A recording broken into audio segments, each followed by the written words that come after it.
یو مونځ کېږي قضای عمرې 4 رکعاته مونځ به وکړئ نفل نیت به وتړئ 4 رکعاته مونځ کومه د قضای عمرې دې سره به ستاسو د اویاو کالو کوم مونځونه دي که نه به معاف شي. صحیح ده مونځونه مه کوئ رمضان مبارک اخره کې 4 رکعاته کوئ او ټول مونځونه به الله معاف کړي.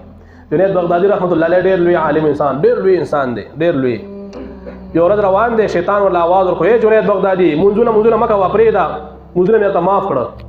دا شیطان ورله دا تاثر وکړي چې زه فرشته یم د الله طرف نه راغلی یم ته خو ډېر الله والا سړی به تا ته مونځونه ویده سوچ وکړو چېرې نبي علیه السلام ته مونځ نه دی معاف شوی چې اخر وخت کې نبی علیه السلام 19 مونځونه داسې کړي دي چې د حضرت علي او د حضرت عباس په اوبو باندې لاسونه په حدیث مبارک کې راځي چې د خپې به ځمکې پورې سره راښکولې او مصلي ته به ځان نور رسولو یا به حضرت ابوبکر مخکې کړو شاته ورپسې ولاړو.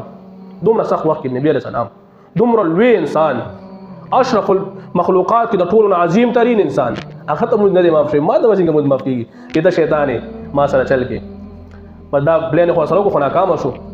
لږ مخکې لاړو بیا آواز وکړو ګوره څومره تکړه سړی ښه خپل علم دی رانه ځان خلاص کو به ګورې دی ما بیا مې کم دی که نه په خپل دغه کې غورځئ فتنه کې په خپل علم نه د الله په فضل مې درنه ځان خلاص کو.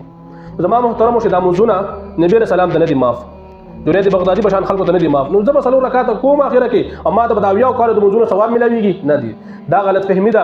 نبي علیه السلام فرمایي من نسي صلاة چانه چې مونځ هیر شو د مونځ ټایم ودنه هیر شو مونځ او نام عنها یا اوده پاتې شو وی نبی السلام فرمایي کله چې راپاسي مونځ دی وکړي او لا کفاره الا بذلک د دین علاوه د سره بل چاره نشته چې د مونځ راوګرځي بل هیڅ لار نشته دی.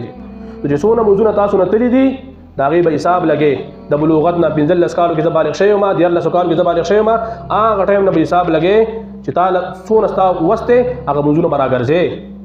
و دا قضای عمرې دا چې کوم دی بدعت دی د دې هیڅ حیثیت د قرآن او حدیث په روشنۍ کې نشته دی. د دې نه څوک ځانو ساتو.